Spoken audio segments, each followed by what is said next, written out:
여러분, 오늘 우리가 읽는 말씀은 세 사람의 옷을 입은 사람이 구체적으로 어떻게 살아가야 하는지에 대한 적용 부분입니다.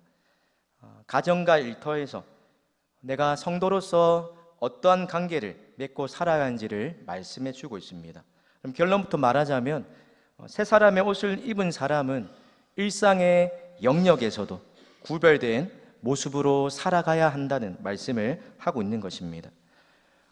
여러분, 요즘 TV 프로그램을 보면 예전과 다르게 상담과 관련된 그런 프로그램들이 참 많이 부쩍 늘어난 것 같습니다. 그럼 그만큼 가정의 위기를 겪는 사람들이 예전보다 더 많이 있다는 반증이죠. 이혼 위기에 처해 있는 부부나 또 자녀와의 갈등 때문에 전문 상담가에게 해결책을 들으면서 위로를 받고 눈물을 흘리는 그런 모습들을 그 상담 프로그램을 통해서 보게 됩니다. 그리고 얼핏 보면 그런 세상에서 말하는 그런 해결책이나 오늘 우리가 읽었던 성경에 적혀있는 내용이나 별반 차이가 없어 보입니다. 누구나 다 동의하는, 우리가 한 번쯤 들어봤을 만한 상강어른에 나오는 부자 유친, 군신유의, 장유유서, 또 부부유별, 북유유신 같은 이런 상강어른처럼 일반 도덕 윤리처럼 느껴지기 쉽습니다. 그런데 우리가 조금만 더 자세히 들여다보면 세상이 말하는 그 인간관계와 또 성경이 가르쳐주는 인간관계의 분명한 차이점과 또 기준점, 구별되는 기준점 하나를 찾아볼 수 있습니다. 오늘 첫 번째로 우리가 살펴보자 하는 것은 모든 행동의 동기가 바로 주님 때문이어야 한다는 것입니다. 이 말을 바꾸자면 예수님이 모든 관계 중심에 두고 살아가라라는 것입니다. 오늘 바울이 거의 각 절마다 우리에게 일상생활에서 또 관계 속에서 어떻게 행동할지를 말해주면서 이러이러하게 해야 한다라고 빠뜨리지 않는 말이 있는데요. 여러분, 그런 행동을 해야 하는 근본적인 동기가, 우리에게 주는 이 하나님의 계명을 지켜야 하는 근본적인 동기가 무엇인지를 알려주는 표현입니다.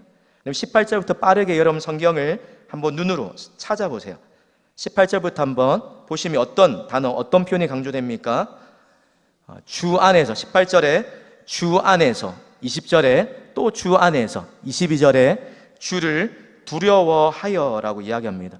우리에게 가정과 또 일상, 직장 안에서 이런저런 관계에서 이러이러한 삶을 살아야 하는데 왜 그렇게 살아야 하는지 그 근거, 또 그 동기를 주님이라는 단어와 연결시키고 있다는 겁니다. 오늘 남편과 아내, 또 부모와 자녀, 주인과 종이라는 이 세 가지 관계 속에서 성도가 어떻게 행동해야 하는지를 알려주십니다. 각 위치에서 서로를 이러이러하게 대하라고 말씀하고 있어요. 여러분, 모든 관계 중에서 가장 먼저 어떤 관계가 나오고 있습니까? 바로 부부 관계가 처음으로 등장하고 있습니다. 왜냐하면 가정과 사회를 이루는 가장 기본적인 단위가 이 부부요, 또 가정이기 때문입니다. 또 뿐만 아니라 기본적인 것을 습득할 뿐만 아니라 우리가 살면서 중요하게 경험하는 그 모든 경험들이 가정에서 비롯되기 때문입니다. 그래서 먼저 18절과 19절에 부부 사이에서 지켜야 할 모습들을 보여주고 있습니다. 먼저 아내에게, 남편에게 복종하라. 또 남편은 아내를 사랑으로 대하고 괴롭게 하지 말아야 한다라고 이야기하십니다. 여러분, 이 말을 들었을 때 우리가 조금 거북한 표현이 있죠. 복종하라라는 단어입니다. 남자들도 이 구절을 가지고 잘못 사용해서 또 이 자기 행동을 합리화하는데 이 구절들을 우리가 사용하기도 합니다. 그런데 여러분, 성경이 말하는 이 복종이라는 단어는 우리가 생각하는 것처럼 낮은 신분에 있는 사람이 자기보다 조금 더 높은 신분에 있는 사람에게 굽신거리는 것, 또 노예나 학대받는 사람이 하는 것처럼 하는 그런 행동을 말하는 것이 아닙니다. 남존여비 사상처럼 아내에 대해서 함부로 대해라, 남편의 지배력을 강화하라, 그런 말도 아닙니다. 자발적인 순종으로 섬기는 마음으로 순복하는 태도가 오늘 아내들에게 말하는 복종하라라는 이런 말의 의미인 것입니다. 그럼 왜 아내에게 복종하라고 말씀하실까요? 베드로전서 3장 1절과 2절 말씀을 우리 화면을 보고 함께 읽겠습니다. 시작. 아내들아, 이와 같이 자기 남편에게 순종하라. 이는 혹 말씀을 순종하지 않는 자라도 말로 말미암지 않고 그 아내의 행실로 말미암아 구원을 받게 하려 함이니 너희의 두려워하며 정결한 행실을 봄이라. 여러분, 이 말씀대로 또 믿는 남편이든지 믿지 않는 남편이든지 아내의 이 거룩한 행실을 통해서 주님을 섬기는 그 믿음을 가지고 때로는 마음에 들지 않는, 때로는 존중하고 싶지 않는 그 남편에게 주 안에서 이 명령대로 순복하였을 때 삶에서 우리가 그 변화를 경험했던 그런 주변의 간증들을 우리가 종종 듣게 됩니다. 여러분, 아내에게 이 명령을 주시면서 기대하시는 게 있습니다. 바로 하나님이 세우신 창조 질서를 위해서, 또 이 베드로전서가 말하는 것처럼 남편의 구원을 위해서 주 안에서 권위를 인정해 주라라는 겁니다. 한마디로 가정 내에서 지켜야 할 질서 그리고 역할 부분에서 복종을 말하고 있는 것입니다. 어떤 이유에서든지 능력과 이런저런 이유로 남편을 멸시하는 그 세상의 흐름을 따라서 살아서는 안 된다는 말씀을 주고 있는 것입니다. 우리 동시에 뿐만 아니라 남편에게 아내를 어떻게 대하라고 하십니까? 긍정과 부정의 명령을 함께 줍니다. 아내를 사랑하고 또 괴롭게 하지 말라라고 말씀합니다. 아내를 사랑하되 그리스도께서 교회를 사랑하셨듯이 아가페의 사랑으로 자신을 내어주는 그런 헌신적인 사랑으로 사랑하되 또 동시에 해서는 안 될 행동, 바로 괴롭게 하지 말라라는 겁니다. 문자적으로는 날카로운 고통을 준다, 또 감정을 쓰라리게 한다라는 그런 의미인데 세번역 성경에 보니까 이렇게 번역했어요. 아내를 모질게 대하지 마십시오. 또 쉬운 성경에 부드럽게 대하며 아껴 주십시오 라고 번역했습니다. 그만큼 아내가 깨어지기 쉬운 질그릇같이 연약한 존재이기 때문에 아내에게 날카롭게 대해서 말로 상처를 주거나 또 폭력을 쓰거나 마음을 쓰라리게 하지 말라라고 권면하고 있는 것입니다. 여러분, 이 바울이 이 당시에 이 골로새 교회의 아내를 지배의 대상으로 보고 있던 그 사회 분위기에서 이 말씀을 줬을 때 그 사회를 뒤집는 그런 권면을 주고 있는 것입니다. 그러한 명령을 남편에게 요구하고 있는 거예요. 그러면 아내가 남편의 권위를 존중해야 하는 것처럼 남편도 아내를 대할 때 인격적으로 대하라고 말씀합니다. 여러분, 이 오늘 본문에 나오는 이 세 종류의 관계 속에서 성경이 가르치는 관계의 핵심이 어떤 것인 것 같습니까? 우리 성경에 보면 성경에서 이 종류는 다르지만 모든 관계를 아우르는 공통된 한 가지 특징이 있어요. 바로 상호 존중하고 상호 책임지는 자세, 서로 노력하는 자세가 필요하다라는 겁니다. 누가 먼저라 할 것 없이 내가 은혜를 받았다면 은혜 받은 사람이 먼저 우리에게 주시는 이 명령대로 그렇게 하나님이 세우신 질서와 역할 안에서 그런 삶을 먼저 실천하라는 것입니다. 오늘 그런 다음에 자녀들에게 부모에게 순종하라고 이야기하는데 그 순종하는 범위가 어디까지죠? 모든 일에 순종하라. 모든 일에가 강조되고 있습니다. 여러분, 순종이라는 단어가 어감이 복종보다 약해서 더 그런 의미가 복종보다 더 약한 의미를 우리가 생각이 쉽지만 그러나 실제적으로 하나님이 말씀하셨을 때 복종보다 더 강한 의미를 담고 있는 이 단어가 순종이라는 겁니다. 하나님이 세우신 청지기로 대리 통치자로 허락하신 이 부모에게 절대적인 복종을 요구하시는 것이 바로 순종하라라는 것입니다. 왜요? 실수가 없으신 하나님께서 나에게 가장 좋은 그리고 나에게 가장 알맞는 부모님을 주셨다는 그 믿음의 고백에서 하나님이 세우신 부모의 권위를 인정하라는 겁니다. 여러분, 제가 군대를 제대하고 중등부 교사로 섬기면서 여름에 수련회 스텝으로 따라간 적이 있습니다. 그때 우리가 잘 아는 최인혁이라는 찬양 사역자님이 오셔서 자신이 가정 안에서 이런저런 상처를 받고 또 치유되는 그런 간증을 하셨는데 그 간증이 끝난 이후에 이제 함께 기도하는 시간이 되었습니다. 최인혁 집사님이 하셨던 그 말씀 다 간증을 듣기 전에도 이미 다 여러 설교와 여러 또 이런 믿음의 선배들의 이야기를 통해서 그렇게 해야 되겠다 수긍하고 또 이미 다 알고 있었던 내용들이었어요. 그래서 학생들을 위해서 기도해 주려고 하는데 그때 제 의지와 상관없이 하나님께서 눈물을 주시면서 아버지에 대한 다 애통하는 마음을 주셨습니다. 하나님께서 아버지의 지나오셨던 삶들, 이전에 생각하지 못했던 아버지가 어떤 삶을 사셨을까, 또 어머니에게 간간히 들었을 때 살아오셨던 삶의 애환들을 또 오버랩이 되면서 하나님께서 그 아버지가 지금의 이러한 행동을 할 수밖에 없었던 이유, 또 지금 모습이 또 아버지의 손은 최선이었다는 그런 이해와 또 하나님이 나에게 가장 좋은 부모님을 주셨다라는 이 믿음이 다시 한번 그 시간을 통해서 받아들여지게 된 그런 경험을 한 적이 있습니다. 여러분, 조금 전에 말씀드린 것처럼 그런 경험을 통해서 비록 다 이해되는 부분이 없다 할지라도, 때로는 순종하기 어려운 부분이 있다 할지라도, 그럼에도 하나님이 나에게 가장 알맞는, 가장 적합한 부모님을 주셨다는 그 믿음이 고백되더라는 것입니다. 여러분, 모든 일에 순종하는 게 쉽지가 않습니다. 그런데도 이 일을 가능하게 하는 것, 그것이 있다라고 오늘 성경이 이야기합니다. 언제 그런 마음이 생기게 됩니까? 답은 바로 하나입니다.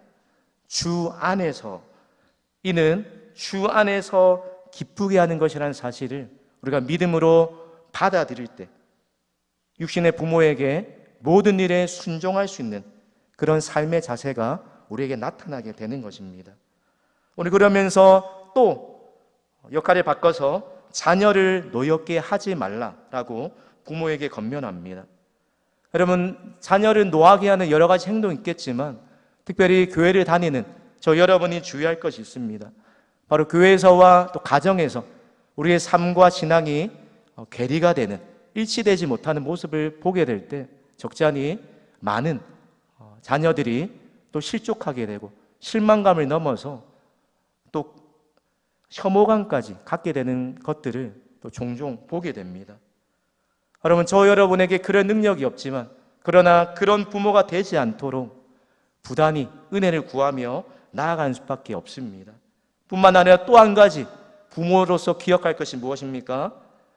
자녀는 부모의 소유물이 아니라는 사실을 기억하면서 살아야 한다는 것입니다. 우리 가족에게 주는 이 권면을 통하여서 내가 가족을 대하는 내 말과 내 행동은 어떤지 한번 돌아보시기 바랍니다. 가정에서 여러분의 위치에 알맞는 그 역할을 잘 감당하고 계십니까? 혹여나 우리 가정 안에 하나님이 세우시는 이 질서에서 벗어난 그런 모습이 있다라면 오늘 이 시간 다시 한번 우리 가정의 회복을 위해서 또 동시에 내가 먼저 책임을 다하면서 오늘 우리의 모든 관계의 중심에 예수님을 두고 살아가며 또 모든 행동의 동기가 주 안에서 예수님 때문이어야 한다는 것입니다. 바라기는 우리 동무교회 모든 믿음의 가정들마다 하나님이 허락하신 위치에서 우리 각자에게 맡겨진 역할을 잘 감당하셔서 하나님이 원하시는 또 우리가 꿈꾸는 것처럼 천국과 같은 가정의 모습으로 세워져 가시기를 주님의 이름으로 축복합니다. 오늘 두 번째로, 오늘 성경이 우리에게 말할 때에 일상의 영역 가운데서 가정의 영역이 넘어서 또 종과 주인의 관계에서 사회생활을 할 때 또 직장 안에서 우리에게 원하시는 삶의 자세가 있습니다. 바로 무슨 일을 하든지 주께 하듯 하라라는 것입니다. 이 말을 쉽게 바꾸자면 코람데오, 하나님 앞에서라는 신전의식을 가지고 살아가라는 것입니다. 오늘 22절부터는 그리스도인이 사회생활을 어떻게 해야 될지에 대한 지침을 주고 있어요. 우리 22절 말씀도 같이 한번 읽습니다. 시작. 종들아, 모든 일에 육신의 상전들에게 순종하되 사람을 기쁘게 하는 자와 같이 눈가림만 하지 말고 오직 주를 두려워하여 성실한 마음으로 하라. 아멘. 여기서 성실하다라는 말은 전념하다, 꾸밈 없다, 진실하다라는 그런 뜻으로 사용되는 단어입니다. 그러니까 두 마음이 아니라 오직 한 마음을 품는 것. 그래서 주인이 있든지 없든지 동일하게 변함없이 열심으로 섬기라고 말하고 있는 것입니다. 그러면서 덧붙이는 말이 23절입니다.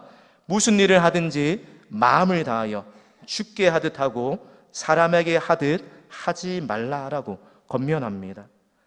여러분, 우리가 은혜를 받으면 삶을 대하는 자세가 변화됩니다. 제가 중고등학교 때는 공부가 참 하기 싫었고 왜 공부해야 되는지 이유도 잘 모르고 그렇게 살았는데, 대학교에 가면서 또 은혜를 더 많이 받고 또 선교단체에서 우리의 삶의 영역이 종교적인 영역뿐만 아니라 일상의 삶에서도 그리스도인으로 바르게 살아야 한다는 이 가르침을 받고서 달라진 것이 있습니다.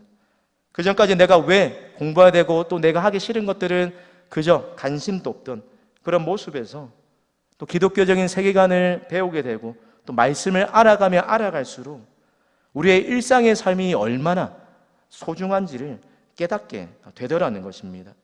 하나님이 지금 나에게 허락하신 이 시간, 이 자리, 또 이런 배움의 기회들이 얼마나 감사한지를 깨달으시면서 그때부터 내가 공부하는 그 학문, 또 내가 어떤 것을 할 때 그냥 예사로 하지 않고 뭔가 하나님의 뜻이 있겠지, 뭔가 하나님이 이것을 통해서 또 계획하신 것이 있겠지라는 그런 마음을 갖게 되고 또 일상의 삶을 살아가는 마음의 자세가 달라지게 되었습니다. 지금 내가 놓여 있는 자리에서 내가 어떻게 하나님을 영화롭게 할까? 이 질문을 던져보았을 때 바로 그 고민에 대한 답이 오늘 읽었던 말씀처럼 모든 일을 주께 하듯 하라라는 말 속에 다 담겨져 있는 것입니다. 사랑하는 성도 여러분, 우리가 교회에서는 신실하지만 또 우리가 속해 있는 그 일터에서 좋지 못한 평판을 듣는 그런 부끄러운 모습이 되지 않도록 주의해야 할 것입니다. 업무 시간에 꾀와 요령을 부리고 또 다른 일을 하면서 받을 것은 다 받고 남들이 하지 않는 수고는 또 하지 않으려는 그런 손해보지 않으려는 그런 모습으로 살아간다라면 예수를 모르는 자들에게 눈살을 찌푸르게 만든다는 것입니다. 우리가 예수를 닮아가자, 예수님의 제자가 되자고 할 때 말하는 것 중에 하나가 우리의 삶에 있는 이 이원론들을 극복해 나가는 것입니다. 예수님께서 우리를 교회로 부르실 뿐만이 아니라 평신도지만 우리를 보내신 삶의 자리에서 그 삶의 위치에서 우리를 보냄받은 소명이 있다는 것들을 만인 제사장이라는 그런 의식을 갖고 살도록 우리를 부르셨다는 사실을 기억해야 할 것입니다. 성도 여러분, 작은 일도 하나님이 맡기신 그 역할을 최선을 다해 순종하는 사람을 하나님이 기뻐하십니다. 또 내가 어떤 자리에 있든지 죽게 하듯 최선을 다하면 반드시 하나님께서 모든 것을 책임져 주실 것입니다. 오늘 이태에서 그런 삶을 살아가게 될 때 오늘 하나님께서 24절 말씀에 이렇게 약속하십니다. 이는 기업의 상을 주께 받을 줄 아나니. 기업의 상을 하나님께 받는다라고 분명하게 약속하고 계십니다. 오늘 마지막으로 육신의 상전들에게 주는 권면인데, 이 골로새서가 에베소서와 거의 흡사한 내용이 많이 있습니다. 그래서 이 골로새서의 별명이 에베소서와 쌍둥이 서신이다라고 그렇게 이야기합니다. 오늘 본문에도 이 종을 대하는 상전에 대해서 이야기하면서 오늘 이 골로새서에 나오는 내용과 비슷하되 조금 다른 말로 이렇게 권면합니다. 우리 에베소서 6장 9절 말씀을 우리 화면에 보고 함께 읽습니다. 시작. 상전들아, 너희도 그들에게 이와 같이 하고 위협을 그치라. 이는 그들과 너희의 상전이 하늘에 계시고 그에게는 사람을 외모로 취하는 일이 없는 줄 너희가 알미라. 아멘. 사랑하는 성도 여러분, 우리가 때로는 맺고 있는 그 가정과 직장이라는 관계 속에서 순종하기 어려운 사람들이 있을 것입니다. 그러나 그런 상황에 처하게 될 때 오늘 말씀을 기억하시길 바랍니다. 저 여러분은 관계 속에서도 또 일상의 어떤 영역 속에서도 그 삶을 대하는 동기가 달라진 사람들입니다. 오늘 21절 말씀대로 모든 일에 사람을 기쁘시게 하기 위해서가 아니라 오직 주님을 경외하는 마음 때문에 순종하라라고 요구하고 계십니다. 오늘 주님의 주인 되심, 너희가 주를 그리스도를 주로 받았으니 라고 말하는 이 고백이 교회 안에서만, 종교적인 영역에서만 머물지 말고 일상의 모든 영역에서 주님의 주인 되심을 인정하며 살아가라는 것입니다. 사랑하는 성도 여러분, 다시 살리심을 받고 위의 것을 찾는 성도의 삶, 바로 그 성도의 삶은 모든 사람을 대할 때 그 관계의 중심에 예수님을 두며 살아갑니다. 또 모든 일을 행할 때에 예수님께 하는 것처럼 죽게 하듯 하며 살아갑니다. 바라기는 오늘 주시는 말씀대로 우리가 속해 있는 가정과 일터에서도 죽게 하듯 하며 살아가시는 저와 우리 모든 동부교회 성도님들 되시기를 주님의 이름으로 축복합니다. 기도하겠습니다. 하나님 아버지, 동부교회 모든 가정이 하나님이 각자에게 허락하신 위치에서 책임과 역할을 다하게 하시고 서로 사랑하고 존중하는 믿음의 가정이 되게 하여 주시옵소서. 또 내일부터 시작되는 새로운 한 주간의 삶 속에서도 하나님이 우리를 보내신 삶의 자리에서 무엇을 하든지 죽게 하듯 하며 살아가는 하나님을 기쁘시게 하는 성도의 삶 되게 하여 주시옵소서. 감사드리며 예수님의 이름으로 기도드립니다. 아멘.